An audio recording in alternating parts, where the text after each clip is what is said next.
12 ऑगस्टला आहे आषाढ अमावस्या, ज्याला आपण दीप अमावस्या म्हणतो आणि ह्याच दिवशी सूर्यग्रहण सुद्धा आलेले आहे.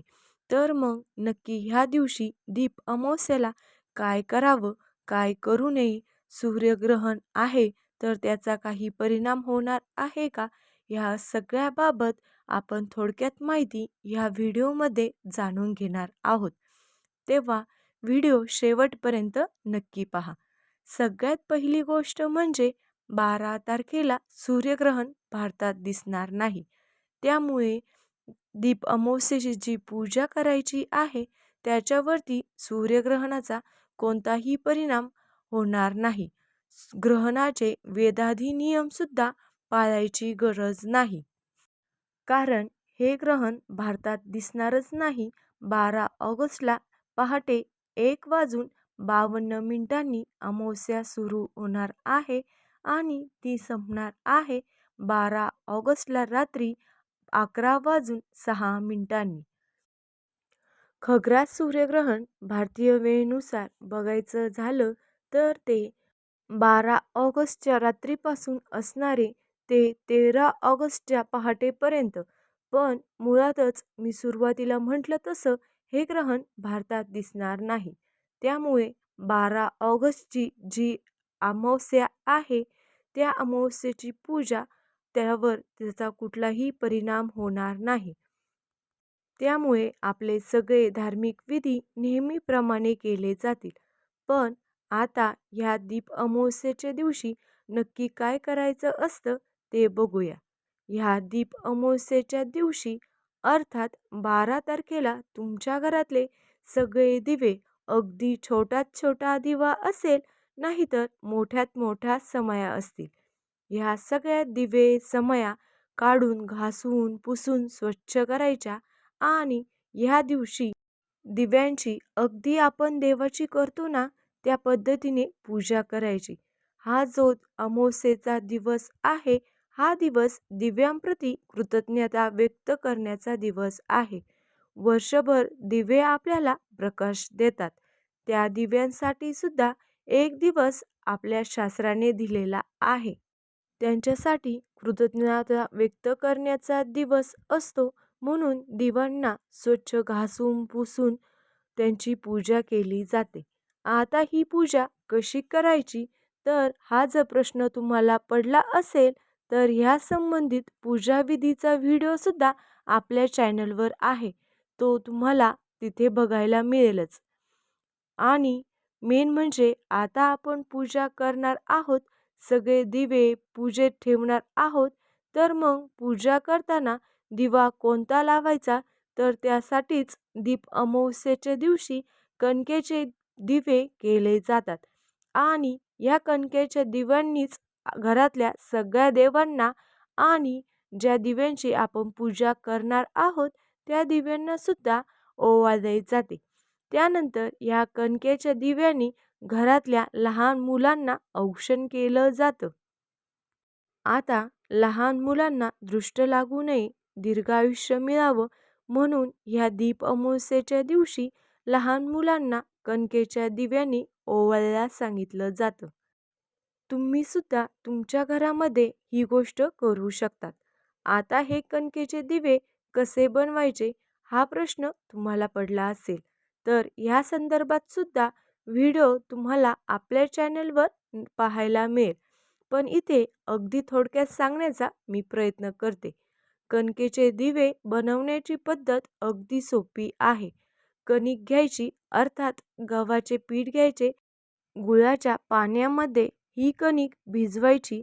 खायला सुद्धा हे दिवे अत्यंत चविष्ट लागतात. आणि पूर्ण कणिक मळल्यानंतर या कणकेचे छोटे छोटे दिवे आपल्याला बनवायचे आहे.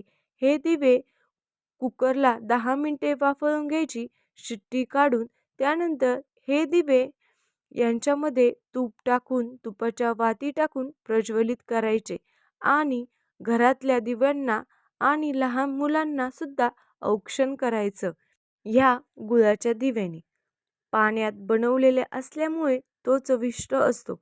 नैवेद्य म्हणून तुम्ही तो जेवताना सुद्धा पानामध्ये घेऊ शकता.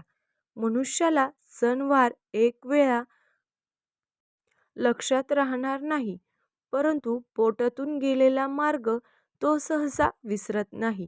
कणकेचे दिवे दीप अमावस्येची ओळख आणि सगळेच घरातले लोक ह्या पदार्थांचा आस्वाद घेऊ शकतात.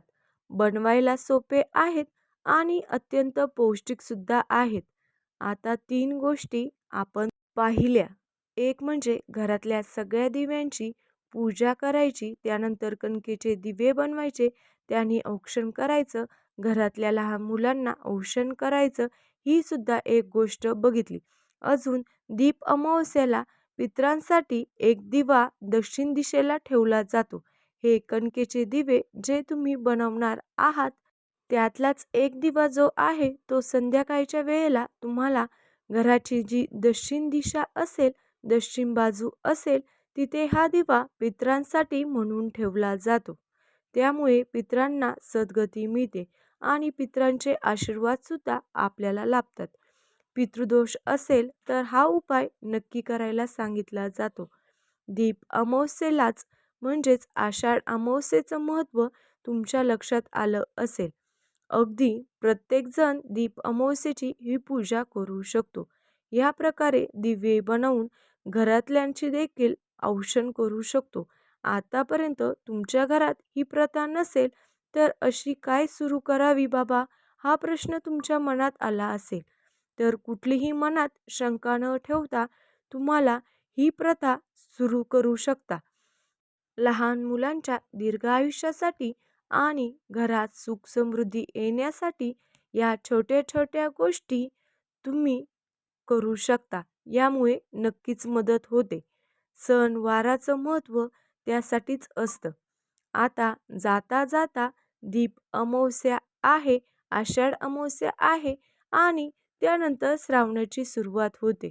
तर ह्या दीप अमावस्येच्या दिवशी घरात कुठल्याही प्रकारचे वादविवाद करू नका, भांडणे करू नका, एकमेकांना शिव्या देणं या गोष्टी ह्या दिवशी कमीत कमी टाळा.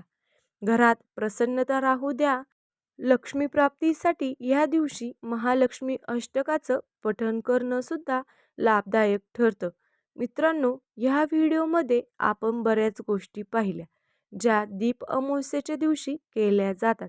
ह्या सगळ्या गोष्टी तुम्हाला करणं शक्य होईल असे नाही. यातली कुठलीही एक गोष्ट करायला जरी जमली तरी ह्या सणाची सार्थकता आणि हा सण तुमच्यासाठी खास होईल. दीप अमावस्येची पूजा कधी करायची हा सुद्धा एक प्रश्न असेल तर तुम्हाला जसं सोयीला असेल त्याप्रमाणे तुम्ही करू शकता. सकाळी करू शकता किंवा संध्याकाळी करू शकता. तर ही पूजा जी आहे दिव्यांची ती प्रदोष काळामध्ये केली जाते, म्हणजेच संध्याकाळी केली जाते. पण जर संध्याकाळी तुम्हाला ऑफिसमधून यायला उशीर होत असेल किंवा संध्याकाळी वेळ नसेल तर तुम्ही सकाळी सुद्धा करू शकता.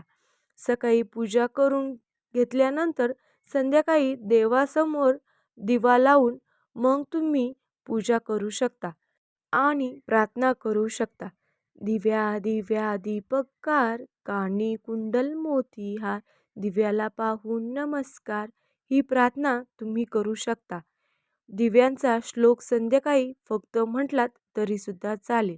आपली संस्कृती प्रत्येक गोष्टीबद्दल कृतज्ञता व्यक्त करायला शिकवते. अर्थात आपण आजकाल सगळ्या गोष्टींना थँक्यू म्हणतो, तर ते थँक्यू म्हणायचाच हा एक प्रकार आहे. आता लाईट आहे, पण पूर्वीच्या काळी ह्या दिव्यावरच पूर्ण रात्र अवलंबून असायची. ह्या दिव्यावरच प्रकाशासाठी अवलंबून राहावं लागायचं. तेव्हा लाईट्स नव्हते. म्हणून हा प्रत्येक दिवा माणसासाठी महत्त्वाचा असायचा आणि म्हणून मोठमोठ्या समया असू द्यात, कंदील असू द्या, दिवे असू द्या, त्यांची घासून स्वच्छ करून या दिवशी पूजा करणं महत्त्वाचं मानलं जातं. आता आपण दिवे फक्त देवाजवळ लावतो आणि दिवाळीत लावतो. पण ह्या दिव्याप्रती कृतज्ञता व्यक्त केल्याने आपल्या मनातील अंधकार दूर होतो. हा अनुभव ही पूजा केल्यानंतर प्रत्येकाला येतो. दीप अमावस्येच्या खूप खूप शुभेच्छा आणि मंडळी, अशाच प्रकारच्या माहितीपूर्ण व्हिडिओसाठी आपल्या चॅनेलला सबस्क्राईब करून घ्या. व्हिडिओ आवडल्यास लाईक आणि शेअर करा. धन्यवाद.